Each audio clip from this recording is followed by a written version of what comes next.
우리 하나님의 말씀 에레미야서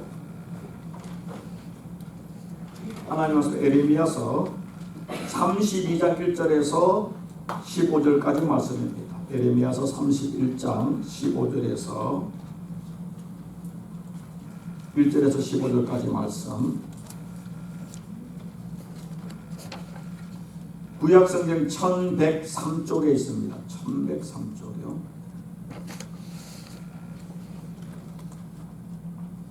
말씀을 제가 봉독할 때에 말씀에서 먼저 은혜를 받기를 원합니다.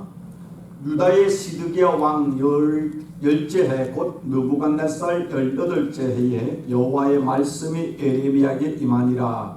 그때에 바빌론 군대는 예루살렘을 에워싸고 선지자 에레미야는 유다 왕의 궁중에 있는 시대들에 갇혔으니 이는 그가 예언하기를 여호와의 말씀에 보라 내가 이 성을 바벨론 왕의 손에 넘기리니 그가 차지할 것이며 유다 왕 시드기야는 갈대아인의 손에서 벗어나지 못하고 반드시 바벨론 왕의 손에 넘겨진 바 되리니 입이 입을 대하여 말하고 눈이 서로 볼 것이며 그가 시드기야를 바벨론으로 끌어가리니 시드기야는 내가 돌볼 때까지 거기 있으리라. 여호와께서 이와 같이 말씀하시니라. 너희가 갈대인과 싸울지라도 승리하지 못하리라 하셨다 하였더니 유다 왕 시드기야가 이르되 내가 어찌하여 이같이 예언하였느냐 하고 그를 가두었음이었더라.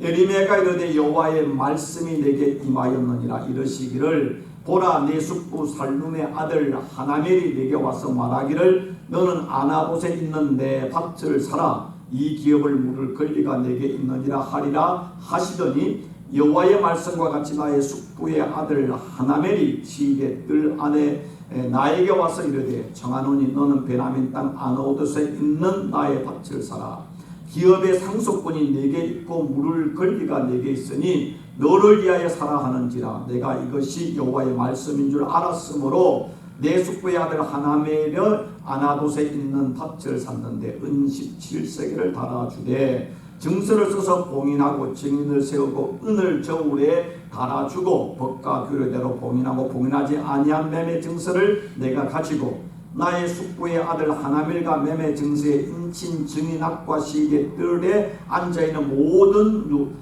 유다 모든 사람 앞에서 그 매매 증서를 마세야의 손자 네리야의 아들 바룩에게 붙이며 그들의 앞에서 바룩에게 명령하여 이르되 만군의 여호와 이스라엘의 하나님께서 이와 같이 말씀하시기를 너는 이 증서 곧 봉인하고 봉인하지 않은 매매 증서를 가지고 토기에 담아 오랫동안 보존하게 하라.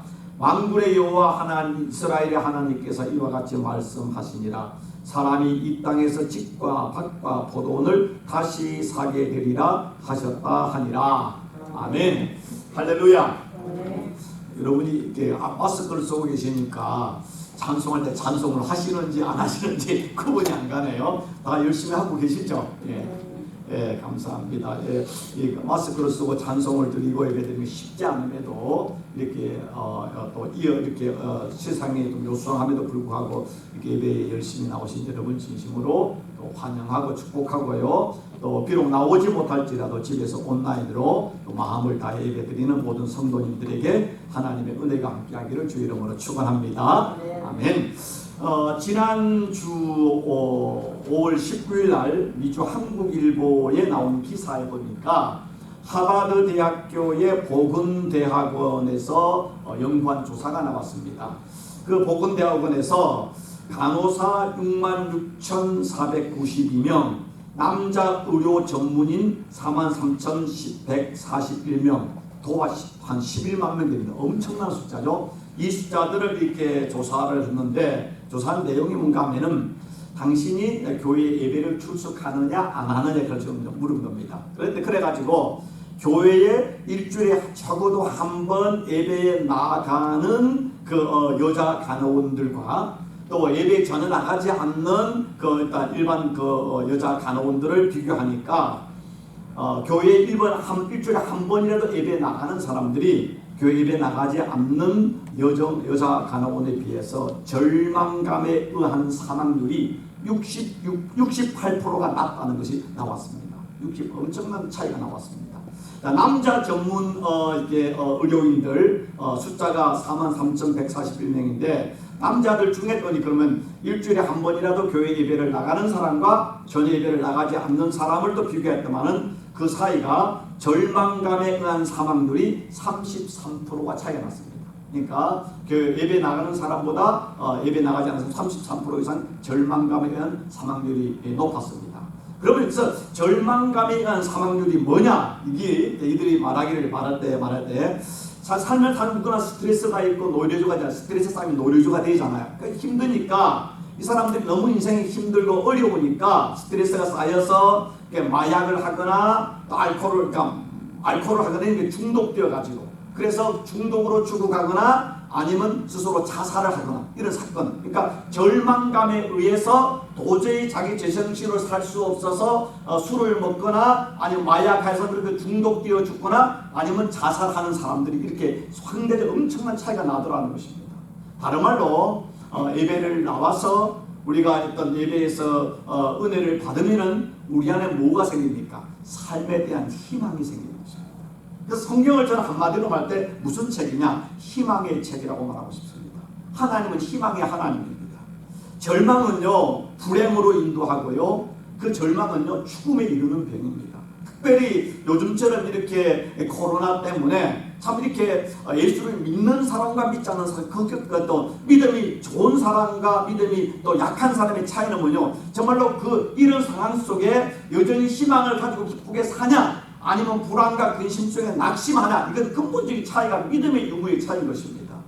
반대로요 희망은 행복으로 인도하고요 또 희망은 우리를요 천국으로 인도하는 보약과 같은 것입니다. 보약, 신약과 구약이 약이잖아요. 보약입니다. 진짜 보약이 그 희망의 보약이 어디 있는가? 성경에 있는 것이죠. 2차 대전 때 군목으로 이렇게 활동을 하다가 군목으로 이제 전쟁에 참전했다가 독일군에 붙잡혔던 제임스 맥도날드라는 목사님이 있었습니다.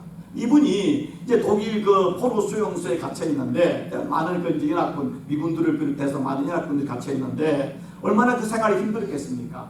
그러다 보니까 어떤 사람들은 그 생활이 힘들어서 자살하는 사람도 생기고 또 탈출을 하다가 걸려가지고 엄청난 고문을 당하거나 죽는 사람도 생기고 더 나가가지고는 그 안에서요 이렇게 수용소 안에서 서로 물건을 훔치거나 싸우면서 아주 아비규환 되더라는 것입니다. 그런데 한 포로 수용소에 있는 병사가 쓰레기통에서 이렇게 버려진 조그만한 라디오를 하나를 구해가지고 독일 군 몰래 그래서 고쳐가지고 영국 BBC 공영방송을 들은 거예요. 라디오를 들었는데 듣는 소식이 뭔가 하면은 연합군이 노르만디 상륙작전에 성공했다는 소식이 뉴스를 들은 거예요. 몰래 들었습니다.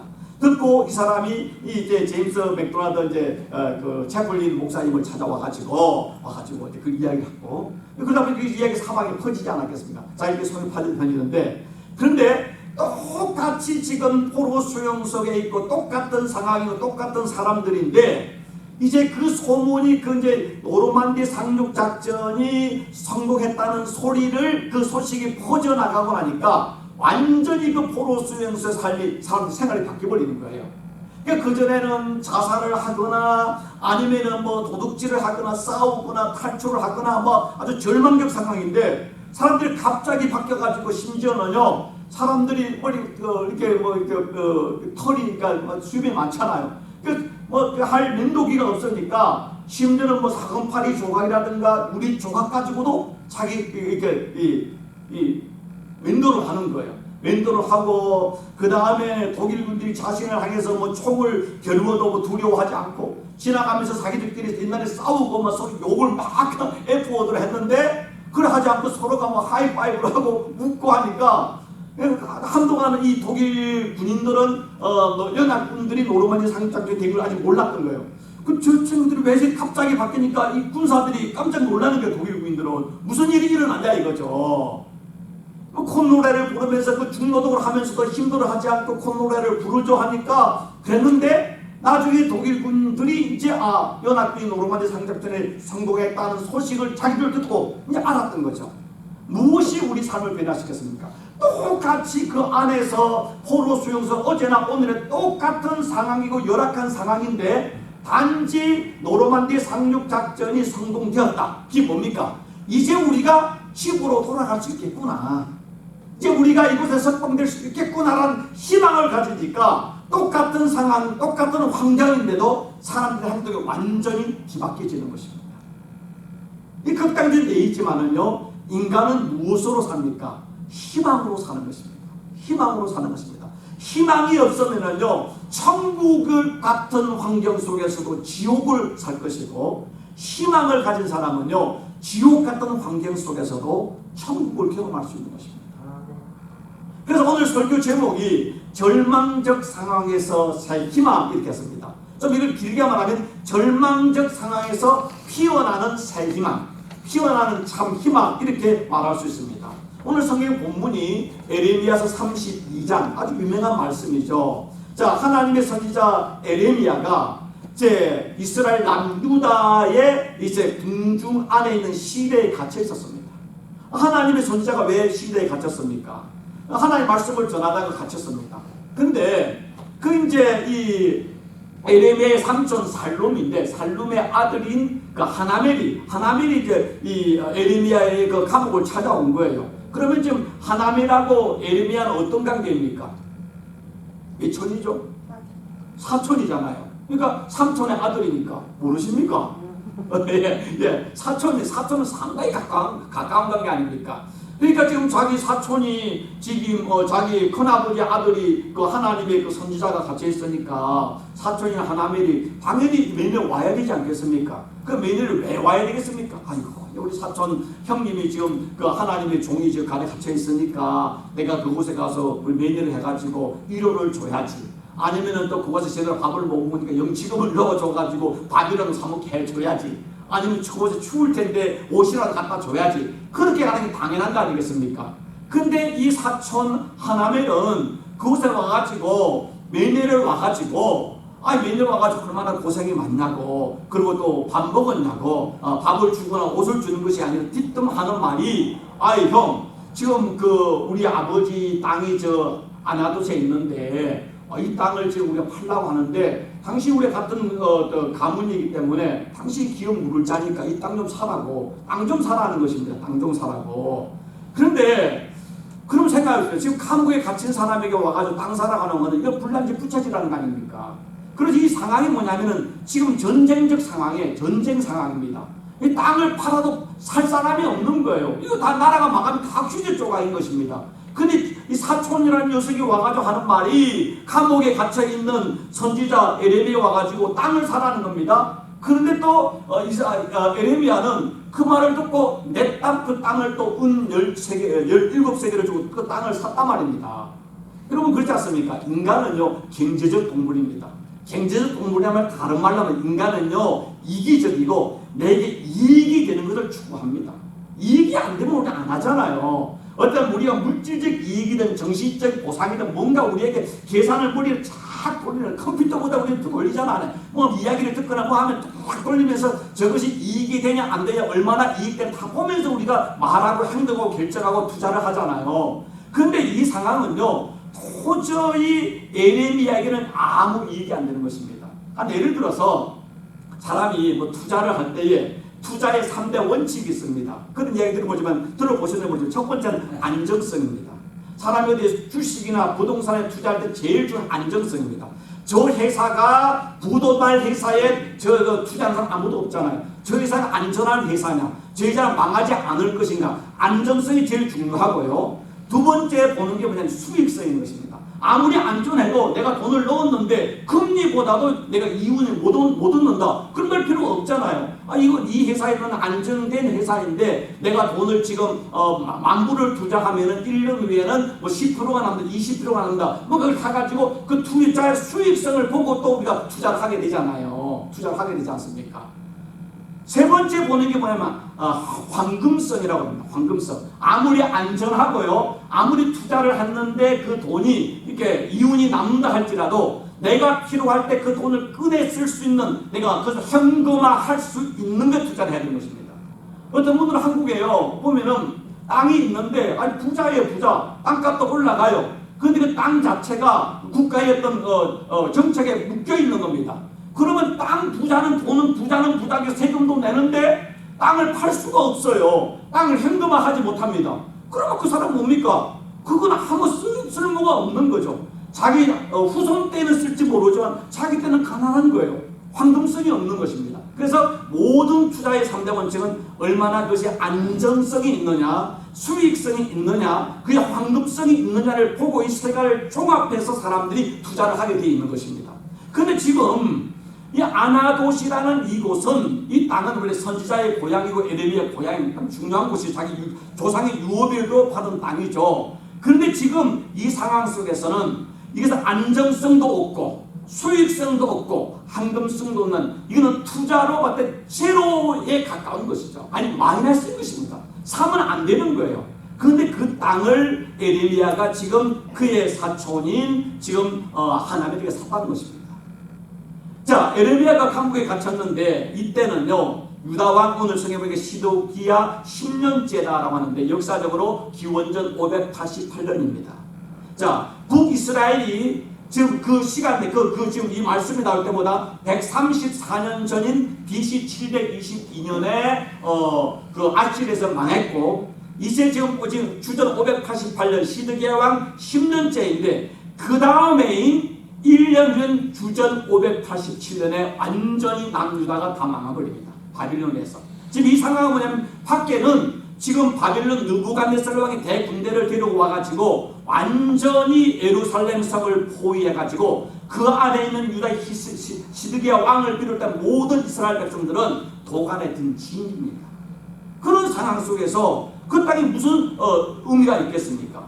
그런데 그런 상황 속에서 지금 에레미야는 그 땅을 샀다는 것입니다. 이런 사람이 살아가는데요, 참 이 불경기가 되거나 아니면 이렇게 코로나가 되면은 한국 같으면 어디가 아주 장사가 잘 되는지 아십니까? 알아맞혀 보시면 제가 여러분의 아주 상품을 드리겠습니다. 아주 불경기일수록 호경기를 누리는 직업이 있습니다. 뭔지 아십니까? 응? 라면? 예, 그것도 맞겠네. 점쟁이들입니다. 점쟁이들. 예. 불경기가 되면은요, 점쟁이 집은 줄을 섭니다. 지금 코로나 때도 그런 얘기야. 코로나 대면접 정부다 있지 못하겠지만, 불경기가 되면은요, 점쟁이 집은 줄을 섭니다, 사람들이. 왜 그런 줄 아십니까? 사람들이 점쟁이 집에다 돈을 주고, 속도라도 그 사람을 통해가지고 신앙의 메시지를 듣고 싶은 거예요. 지푸라기로 잡고 싶은 거예요. 지금 이스라엘 백성들이 풍정도가 이긴데, 그럼 이들이 듣고 싶은 것은 뭔가 희망의 메시지잖아요. 근데 에레미야가 말하는 게 뭐냐면은 이 나라 망한다는 겁니다. 망한다는 겁니다. 하나님께 이 나라를 좀 망하게 할 것이고 바벨론에 쳐들어와가지고 시드기야 왕도 지금 잡혀갈 것입니다. 근데 바로 그 에레미야의 예언처럼 1년 후에 시드기야 왕도 잡혀가는데 어떻게 잡혀갑니까? 시드기야가 바빌론 느부갓네살 왕들이 완전히 예루살렘을 파괴하고 성전을 무너뜨리고 난 뒤에 잡아갈 때 왕의 왕자들이나 그 신하들의 신하들의 자녀들이요, 시드기야 보는 앞에서 그들 다 죽이는 겁니다. 죽이고 난 뒤에 어떻게 했습니까? 시드기야의 두 눈을 뽑아버렸잖아요. 얼마나 처참합니까? 그런 지금 상황인데, 그런 상황 속에서 지금 하나님의 심판을 이야기하니까 시드기야가 듣고 싶은 말이 생각이 안 드는 거죠. 그런데 그런 상태에서 총체적 난국이죠. 정말로 이거는 개미 새끼 한 마리도 예루살렘 성문을 오고 갈 수 없는, 밖에는 완전히 바빌론 군대가 지금 싸고 있고, 그런 상황 속에서 국가적 난세 중에 난세고, 에레미야는 그런 하나님의 메시지를 전하다가 지금 시객들, 궁전 내에 있는 시객들에 갇혀있고, 그런 상황인데 지금 조카가 찾아와가지고 지금 땅을 사라고 했는데 휴지 조각보다 못한 그 땅을 은 17세기를 주고 샀다는 것입니다. 그럼 그걸 산 것을 볼 때 옆에 있는 군인들이나 많은 사람들이 볼 때 얼마나 어리석은 짓이겠습니까? 얼마나 바보 같은 것입니까? 지금 전쟁이 나면은요, 땅이 아니라 제일 중요한 게 뭡니까? 현금인 것이죠. 현금인 것이죠. 현금보다 중요한 게 뭡니까? 금이나 은, 보석 아니겠습니까? 그 당시에는요, 돈이라는 게 뭐냐면은 금, 은 하면은 그 무게거든요. 그 실제 금을 가지고 하는 거기 때문에, 그러면 도망갈 때 금이나 은 같이 귀한 것들을 가져가면은 그건 어느 나라도 사용될 수 있기 때문에 그걸 가지고 있는데, 하나님을 이 나라 망하겠구나. 땅 필요 없다. 그 땅 팔고 그 돈 가지고 도망가려고 지금 하는데 지금 자기 사촌을 찾아와가지고 감옥에 그 살았는데 지금 뻔히 알면서 지금 에레미야는 그 땅을 샀다는 것입니다. 왜 샀겠습니까? 지금 이거는요, 에레미야가 지금 한 행동은 투자 원칙으로 봤을 때, 상식적으로 봤을 때 무엇으로 봐도 바보 같은 짓이고 이거는 병신 같은 짓이죠. 그러나 에레미야는 땅을 산 게 아닙니다. 투기를 한 것이 아닙니다. 뭔가 세상에 사업에 투자한 것이 아니라 에레미야가 한 것은 내게 희망을 산 것입니다. 내게 희망을 산 것입니다. 여러분, 우리가 내게 희망은 어디에 있는 것입니까? 오늘 말씀에 지금 32장 13절 15절에 보면 에레미야가 그들 앞에서 바룩에게 명령하여 이르되 만군의 여호와 이스라엘 하나님께서 이와 같이 말씀하시기를 너는 이 증서 곧 봉인하고 매매 증서입니다. 봉인하고 봉인하지 않는 매매 증서를 가지고 토기에 담아 오랫동안 보존하게 하라. 만군의 여호와 이스라엘 하나님께서 이와 같이 말씀하시니라. 사람이 이 땅에서 집과 밭과 포도원을 다시 사게 되리라. 다시 사게 되리라. 이 나라는 1년 있으면 망한다. 그럼 망한 거로 끝나는 것이 아니라 다시 하나님이 이 나라를 회복해 주시고 새로운 희망의 새로운 구원의 그날이 곧 올 것이다. 지금 이것은 에레미야는 그 아다드 팟을 산을 통해 가지고 하나님이 우리를 버린 것이 아니라 하나님이 우리를 포기한 것이 아니라 다시 하나님 우리에게 새로운 희망과 새로운 회복을 줄 것이라는 것을 온 이스라엘 유다 사람들에게 상징적으로 자기의 좀 행동으로 보여주는 겁니다. 내가 지금 왜 땅을 사는 줄 아느냐? 이 땅이 휴지 조건이 아니라 하나님이 회복하시면 그 땅이 내 땅이 될 수 있다는 걸 알기 때문에 산다는 것입니다. 미래의 희망에 투자를 하는 것입니다. 희망에 투자를 하는 것입니다. 하나님께서는 성경에 보면은 이 구약, 신약, 약이 뭡니까? 언약이라는 뜻 아닙니까? 언약이라는 말이 뭡니까? 하나님의 약속이죠. 하나님의 아브라함에게 약속 언약을 하셨고 하나님이 모세를 통해 시내산에 언약을 하셨고 하나님이 다윗을 통해 언약을 하셨던 수많은 언약들이 있지 않습니까? 또 지금 우리가 이 시간에 목회자를 통해 여러분의 말씀하시는 하나님이 여러분에게 또 다른 성경을 통해 약속하는 겁니다. 내가 이렇게 내게 약속한다. 하나님은 우리의 어떤 능력과 우리의 믿음과 우리의 어떤 순종을 통해 하나님이 일하시는 게 아니라 하나님이 지금까지 일하시기 통해서 어떤 이스라엘 사람들도 하나님 앞에 약속을 지킨 사람은 아무도 없었습니다. 예수 그리스도 외에는 없었죠. 그럼에도 불구하고 하나님의 언약이 약속이 이루어지는 것은 하나님의 신실하심이고 하나님의 열심인 것이죠. 이스라엘이 잘나서 다시 하나님이 회복해 주시는 것이 아니라 하나님의 신실하심을 통해서 아브라함을 기억하시고 모세를 기억하시고 다윗을 기억하사 그들을 회복하시는 처럼 이제는 예수 그리스도의 십자가의 은혜를 통해서 그것을 기억하시고 우리에게 희망을 주시고 우리를 회복해 가시는 것입니다. 우리 인생의 어떤 희망과 우리의 미래의 근거는 우리에게 있는 것이 아니라 하나님의 신실하심과 하나님의 열심에 있는 것입니다. 여러분 이 코로나 이후 애프터 코로나, 포스트 코로나 그래서 지금 저도 계속해서 좀 스터디를 하고 그에 대해서 계속 전문가들의 이야기를 계속해서 듣고 있습니다. 많이 공부를 하고 있습니다. 또 목회자로서는요 그렇지 않습니까?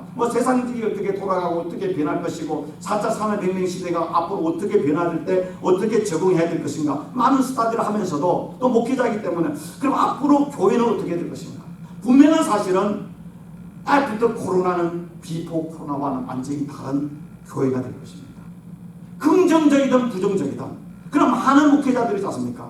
과연 이제 한국 같은 데 교회가 오픈되고 캘리포니아는 아직 오픈되지 못했는데 과연 이제 2개월 3개월 지난 후에 교회를 오픈됐을 때 과연 교회는 얼마나 몇 퍼센트의 교인들이 올 수 있을 것인가? 그 2, 3개월 지난 후에 온 그 성도들의 믿음과 그들의 헌신은 어떻게 될 것인가? 심각한 질문이 되지 않겠습니까? 동시에 여러분들은 내가 다시 이제 가게를 하거나 사업을 하거나 살아가는데 이 아프터 코로나 이후의 삶은 어떻게 되고 내가 어떻게 살아가야 될 것인가 고민이 되잖아요. 고민이 되는 것입니다.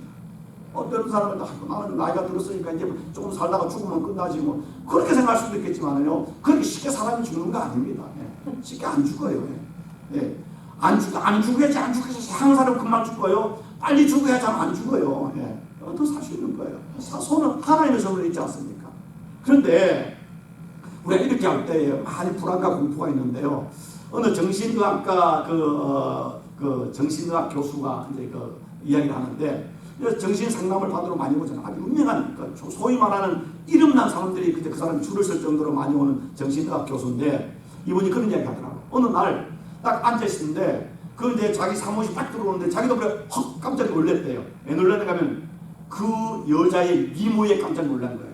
키와 얼굴을 보면서 이거는 탤런트를 빵치는 미모를 가진 여자가 들어온 거예요. 미모만이 아니라 더 나가서 보니까 그 사람의 학력을 보니까 소위 말하는 아주 그 스펙이 좋은 또 학교를 나왔고 좋은 직장을 가지고 있고 세상적으로 하나도 부러울 것이 없는 정말로 그런 어떤 사람인데 찾아왔는데 내 인생이 불행해서 못 살겠다는 것입니다. 이 정신과 의사가 사람한테 저 사람이 지금 행복이 겨워서 지금 그래서 많은 사람이 도저히 이해가 안 가는 거예요. 정신과 의사 그분도 잘생긴 여자분이에요. 의사인데 잘생긴 자기도 모르게 깜짝 놀랄 정도로 미모를 가지고 또 그만큼 돈이 있고 학력이 있고 세상적으로 있는데 그런데 인생이 불행하다고 정신과 의사를 찾아온 거예요. 근데 이 정신과 의사가 말하기를 세상에 돈이 많다고 세상에 미모가 있다고 매개가 있다고 가방끈이 길다고 결코 행복하지 않다는 것입니다. 수많은 사람을 보니까. 근데 왜 사람이 행복하지 않는가? 이 사람이 이야기를 했습니다. 첫 번째, 삶의 희망을 잃어버릴 때는 약이 없다는 것입니다. 희망을 잃어버릴 때. 그럼 이거 두 번째는 이게 연결되는 게 뭐냐면 자기 자신에 대한 사랑이 없을 때, 자기에는 자존감이 없으면 천하 무효, 약이 없다는 것입니다. 결국 이거는 하나죠. 자기를 사랑하며 인생에 대한 의미와 희망을 가진 사람은 아무리 세상 사람으로 봤을 때는 비천해 보이고 가난해 보이고 아무것도 없는 사람 같지만은 행복하게 살아가고, 우리가 볼 때는 모든 것이 우리가 부러울 것처럼 세상의 모든 걸 다 가지고 소유한 것 같지만은 삶의 의미와 희망을 잃어버리고 자신을 사랑하는 자존감이 없는 사람은 지옥 같은 삶을 살더라는 것입니다. 우리 옛말에 그런 말이 있지 않습니까? 하늘이 무너져도 솟아날 구멍입니다. 이 말이 뭡니까? 아무리 환경이 어려워도요, 우리가 희망을 가지면 살아갈 수 있다는 것입니다. 희망은, 그럼 어떨 때 우리의 희망이 나올 수 있겠습니까? 오늘 말씀에 보면은요, 자, 오늘 이 예레미야서 32장 1절에서 15절에 보면 계속되어 반복되는 단어가 있습니다. 1절에 보면은 여호와의 말씀이 예레미야에게 임하니라. 또 3절 이에도 예언하기를 여호와의 말씀을 보라. 여호와께서 이와 같이 말씀하시니라. 6절에도 여호와의 말씀이 내게 임하였으니 8절에도 여호와의 말씀과 같이 또 내가 이것이 여호와의 말씀인 줄 알았으므로 14절에도 만군의 여호와 이스라엘 하나님이 이와 같이 말씀하시기를 15절에도 만군의 여호와 이스라엘 하나님께서 이와 같이 말씀하시기를. 여기서는 중요한 두 가지 단어가 있습니다. 첫 번째는 하나님이라는 단어와 두 번째는 말씀이라는 단어가 8번을 반복되어 나왔다는 것입니다. 자, 그렇다면은 지금 이스라엘 남유다가 바빌론에 의해서 성을 포위되어서 1년 후에는 완전히 성전이 도리에 돌 하나 남지 않게 성전까지 무너지고 시드기야 왕은 두 눈이 뽑혀서 끌려가는 그런 처참한 지경에 가는 지금 바로 그 상황 속에서 예레미야는 지금 감옥에 갇혀있는 개인적으로 절망적 상황인데, 그 상황에서 지금 이 예레미야가 희망을 가질 수 있는 근거가 뭐냐 이거죠. 첫 번째, 여기서 말하는 여호와 하나님. 여호와라는 말을 계속 반복하면서 14절과 15절은 만군의 여호와 이스라엘 하나님께서, 우리의 모든 희망의 근거는 하나님입니다. 하나님이 없는 사람은요, 이 세상에 우주의 고아이고 영원한 고아이기 때문에 진정한 희망이 없습니다. 베드로전서 1장 21절에 베드로가 말하기를 너희는 그를, 예수님께서 죽은 자 가운데 살리시고 영광을 주신 하나님을 그리스도로 말미암아 믿는 자니 너희 믿음과 소망이 하나님께 있게 하셨느니라. 너희의 믿음과 소망, 이 소망이 영어로 hope, 희망이죠. 너희의 믿음과 희망이 어디에 있느냐? 하나님께 있게 하셨느니라. 예수님이 십자가에 죽으시고 부활하심을 통해서 그 예수를 믿음으로 우리의 진정한 참 희망과 영원한 참 소망이 어디에 있냐? 하나님께 있는 것을 알게 하셨다는 것입니다. 하나님을 안다는 것은 하나님 우리의 소망이시고 하나님 우리의 능력이시고 하나님 우리의 구원이시고 우리의 하나님이 우리의 영원한 희망 되심을 우리가 믿는 것이죠. 믿는 것이죠.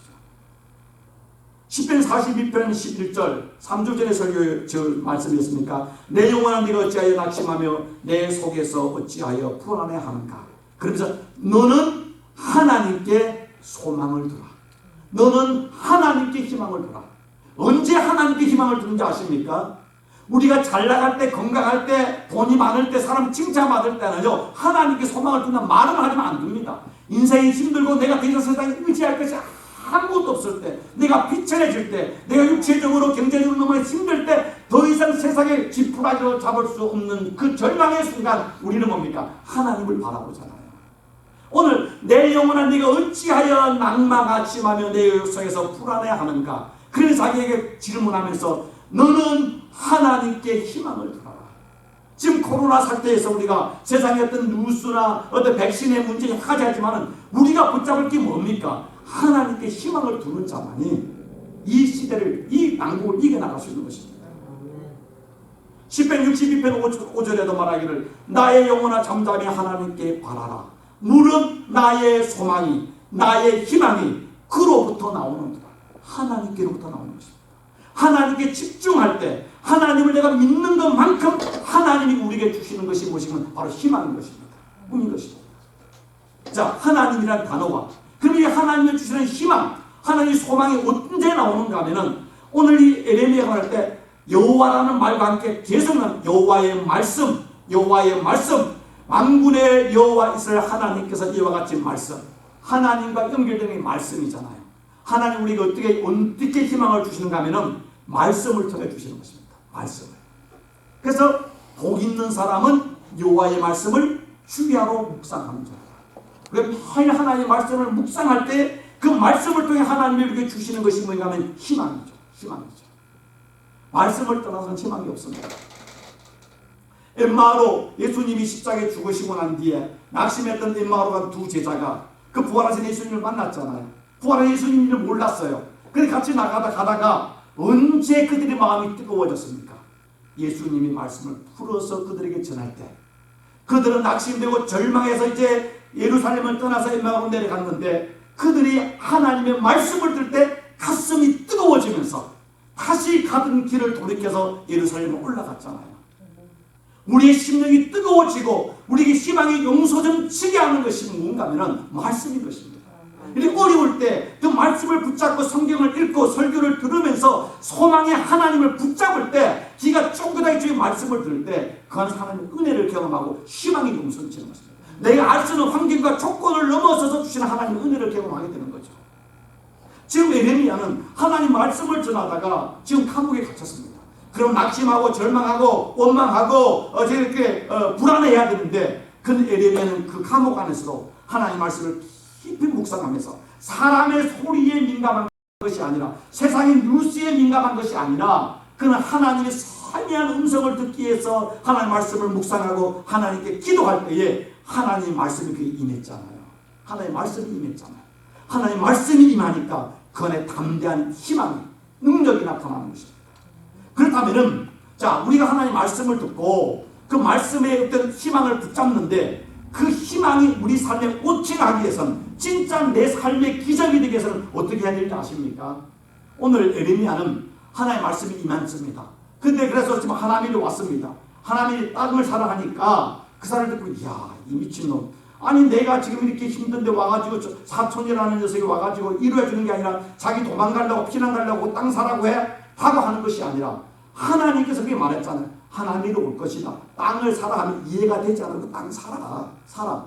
그러니까 이 가난한 이 선지자 이 에레미야가 자기 있는 17세기 아마도 그게 자기 전 재산이 있겠습니다. 그 돈을 다 주고 그 땅을 샀다는 것입니다. 이거 말은 무슨 말입니까? 하나님께 희망을 두고 하나님의 말씀에 내 안에 복받치는 어떤 감동과 은혜가 왔을 때 그걸로 끝나는 것이 아니라 그 말씀에 자기를 올인하는 것이죠.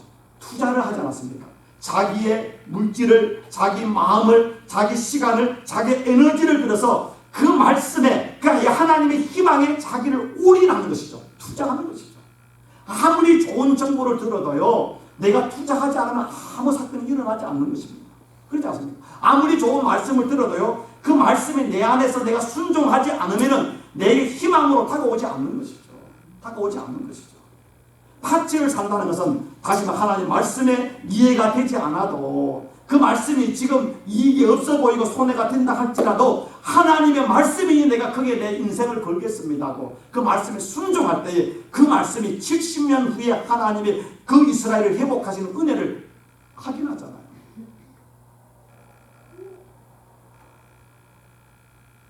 여러분, 가나 혼인잔치가 첫 번째 예수님의 기적이 일어났을 때 마리아가 그 종들에게 뭐라고 이야기합니까? 예수님께서 너에게 무슨 말씀을 하시든지 그대로 하라. 이해가 되든 안 되든 그대로 하라. 근데 이 종들이 그 마리아의 말을 듣고 예수님께서 이제 포도주가 없는데 그 물을 떠서 그 항아리에 채움을 하니까 항아리에 물이 아구까지 차도록 그들이 물을 채웠습니다. 그리고 이것을 이제 결혼을 하는 그 파티장에게 그걸 갖다 주라니까 갖다 줄 때에 물이 포도주가 되었다고 이야기하는 것입니다.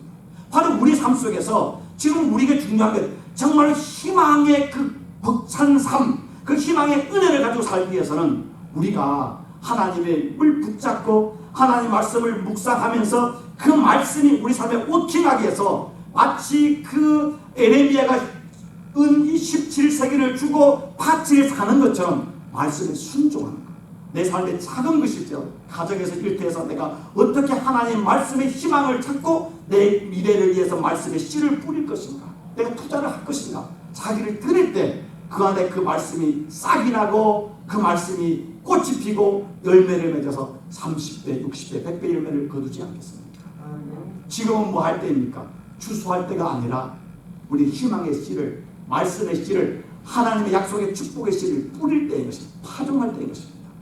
파종하면은 지금 힘들고 어려울지라도 눈물로 씨를 뿌리는 자는 반드시 기쁨으로 단을 덮는 날이 오는 것처럼 지금 우리는 보이지 않고 눈에 보이지 않고 귀에 들리지 않고 낙심되고 절망된 상황 같지만은 하나님은 우리 인생에 땡하고 햇빛을 주실 것이다. 하나님을 우리의 소망이시고 말씀대로 순종할 때 하나님의 은혜가 임할 기억하고 이 에레미야처럼 여러분이 가지고 있는 시간과 마음과 물질과 에너지를 하나님 말씀에 순종하며 투자할 때 반드시 하나님께서 여러분의 인생에 희망의 꽃이, 희망의 열매가 넘치는 하나님의 응답과 기적과 희망찬 인생으로 만들어 주실 줄을 믿습니다. 기도하겠습니다. 좋으신 하나님 감사합니다. 우리에게 믿음을 더하시사 어떤 환경과 여건 속에서도 우리의 참 희망 되시는 예수님께 집중하게 하시고 주님의 말씀을 주야로 묵상하는 가운데 그 말씀이 우리의 약속이며 우리의 미래이며 우리의 희망이며 우리의 하나님을 기억하고 에레미야처럼 자기의 은 7세계를 들여서 밭을 삼처럼 하나님 말씀에 우리를 투자하며 미래의 희망에 투자하며 순종하는 가운데 30배, 60배, 100배의 하나님의 아름다운 열매를 거두는 복된 인생, 희망찬 인생으로 축복하여 주옵소서. 지금은 눈물로 씨를 뿌리는 때이오니 인내하면서 하나님을 신뢰하면서 십자가에 집중하면서 씨를 뿌림으로 인하여 머지않아 기쁨의 단을 거두는 그 영광스러운 날이 우리 교회와 성도들의 가정과 일터와 삶 속에 일어나게 축복하여 주시기를 원하올 때 우리를 죄송하신 예수 그리스도 이름으로 축복하고 기도하옵나이다.